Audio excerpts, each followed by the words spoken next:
Sabog. Magulo. Ng slight. Pero maganda naman tignan. Gay, mainit.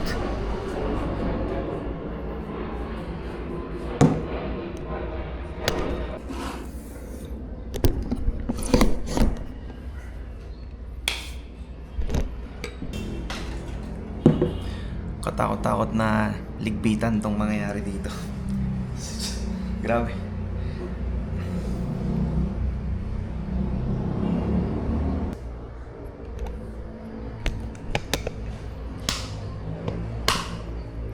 So,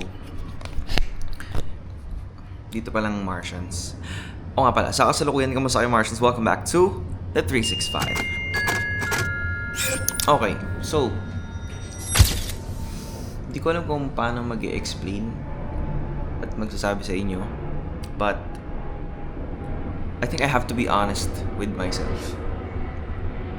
Though it's not a form of showing weakness or also vulnerability. Honestly, nagsastruggle ako ngayon sa paghabol ng mga na-miss out ko na daily vlogs. Gawa ng sobrang daming dumog na trabaho, which is a good thing and a blessing. So, right now, I'm trying to navigate kung paano ko hahabulin yung inahanap ko yung yung feeling na sobrang yung adrenaline rush na feeling kapag nagde-daily vlog. Ang pitataka ko sa sarili ko pagdating na ng gabi, parang ayokong pilitin kasi ayokong totally ma-wash out yung daily vlog. Kaya ayun, medyo nalulungkot lang ako ng slight kasi hinahabol ko yung 365. And kakalabas lang kasi ng mga nung Saramonic Ultra na video natin. You guys can go watch that sa Facebook, sa Instagram, and possibly sa YouTube, of course. But yeah, that video was definitely one of my favorite videos na I've ever made, na nag-decide akong mag-effort since it's a good brand deal for me. You know, honestly din kasi, in a creator's life, not all brand deals are actually good. Some are bad, some are ass, some are not actually worth it. In my life, kung na-experience ko na ba, siguro. Kasi some brand deals aren't really related to me. But way back then, kinukuha ko kahit naman parang hindi siya related sa akin dahil gusto ko lang magkaroon ng experience, magkaroon ng brand deal. But this time, when we got the opportunity na offeran ni Saramonic, I've never been so grateful, never been so thankful. This much thankful na it's finally something that's in line with what we're doing. Finally also in line na rin sa ayun, dahil nga madalas din naman may mga kailangan natin ng audio, though hindi ko gamit ngayon, but still for future references, future interviews, it's gonna be a great tool, to be honest. Kasi I mean, in the past few weeks, since wala pa naman ako masyadong corporate na interviews or yung 200 special, ganun, mostly food shoots, hindi ko naman kailangan ng audio. But of course, iniisip ko pa rin magkaroon ng sobrang gandang audio quality. Dahil nga, wala pa namang A7S4 or bagong camera na papalit talaga sa S3 para sa akin. Kaya, invest muna tayo sa other venues. Because, that's also one thing. Not just a creator, also as a professional videographer, kailangan niya mag-invest talaga sa gamit. Kailangan niya mag-invest talaga sa lahat ng bagay. Hindi pwedeng namamahalan ka sa isang bagay tas alam mo, willing kang mag-spend ng mas mamahaling amount sa mga bagay na hindi naman importante. Simple as that. I've understood in this craft na if you're not willing to spend, you're not willing to earn. Some people survive by alam mo yun, nakaka-survive sila sa pag-earn ng scraps or pagtsatsagaan mo yung isang bagay dahil gumagana pa or something pa. Hindi ako naniniwala sa ganun kasi I think yung pinagkakakitaan mo or pinaka source of income mo, deserve niya ng comfort. If you really want to be at your peak, perform at your best, if you really want good results, it's good that you can actually become resourceful with what you have. But sometimes, it's better when you're comfortable. You actually perform way better kapag komportable ka. First example, small rig tribex. In a cheap man's mindset, technically hindi mo naman kailangan ng small rig tribex. But for comfort, consistency, also convenience, pinili kong bilhin yung small rig tribex.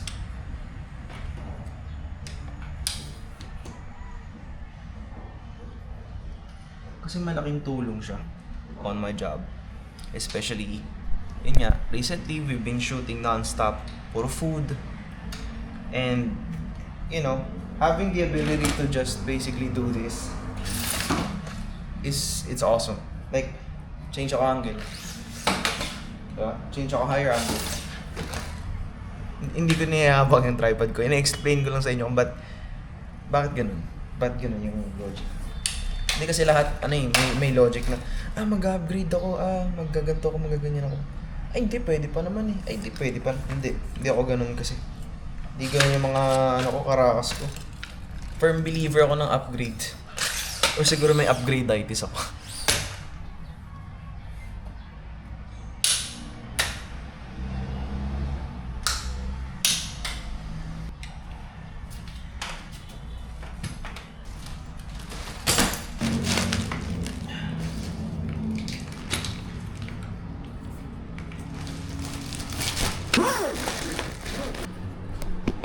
Tsaka syempre, iniingatan ko yung gamit ko.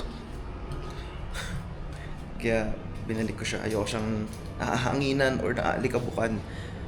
Tsaka, ito kailangan ko rin share sa inyo. Recently, or this year, napansin ko ang dami ko pala naging investment sa gamit. Papakita ko sa inyo one by one. I think this year, oo. Sige, start tayo dito. Well, sa lahat, ito. Mag-start ako dito sa Godox ML100 Buy. It's a very, very good investment. Especially 100 watts bicolor light. Compare mo naman sa SL60, di ba, na Godox. It's 100% times better. Also, ito. Naging investment ko rin yan this year. Lightmonts 1200 RGB naman siya. Pero,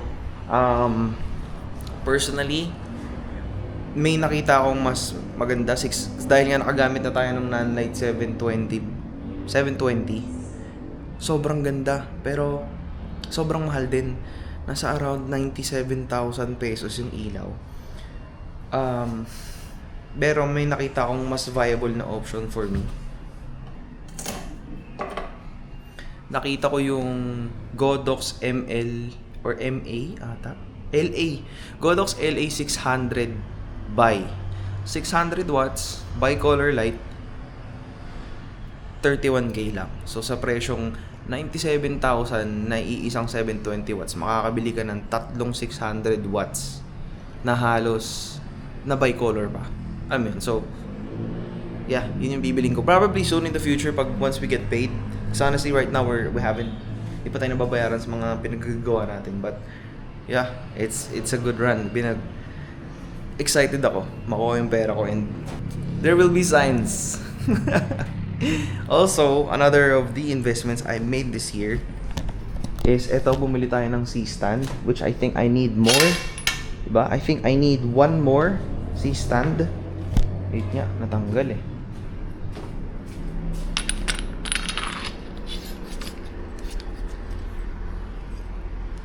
One more C-stand. Ito rin, monitor, naging investment din natin yan.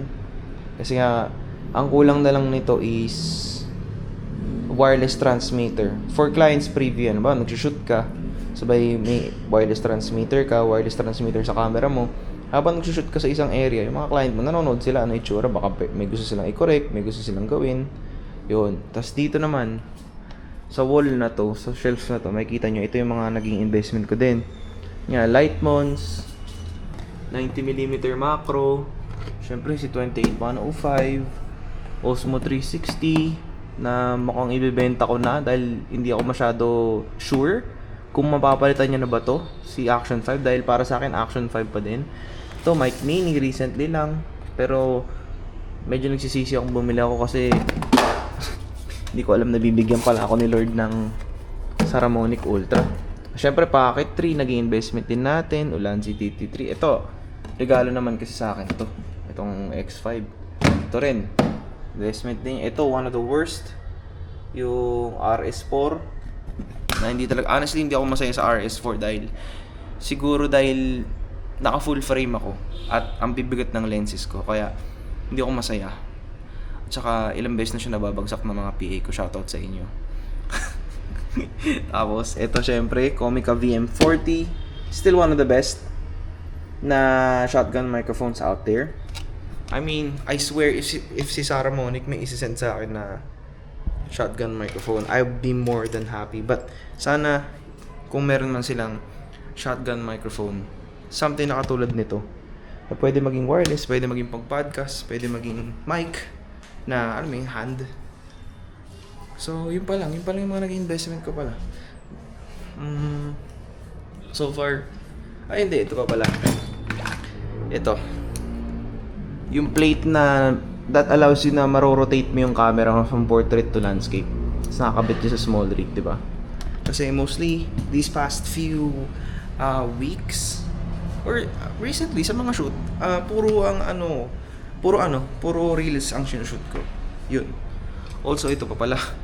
Isa sa mga naging investment ko, wait lang. Ito. Cage na small rig. But hindi ko marirecommend itong model ng small rig na ito yung kukunin nyo dahil nag-loosen yung screw dito sa may gilid, kaya pag kinakabit ko na yung S3 nandito lang sa ilalim. So iniisip kong bumili ng mas magandang cage, siguro mag-fall cam ako or depende kung anong brand. Malay natin, di ba may lumapit na brand, so G lang. But wait lang,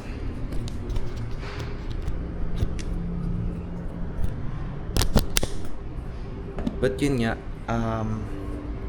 yeah. So far, yung mga naging investment ko these past few months. So far, if you'd ask me, what's one of the worst? So far, wala naman. Wala namang worst. It just happens na sometimes, some of the few things that you actually buy don't really fit your style. Though, alam mo yun. Siguro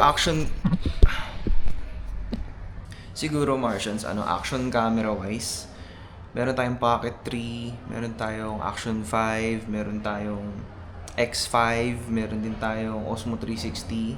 Kung i-rank ko sila, syempre number 1, Action 5. Number 2, Pocket 3. Hindi, siguro number 2, X5. Ay, hindi. Sige, Pocket 3, number 2. Number 3, X5. Number 4, Osmo 360.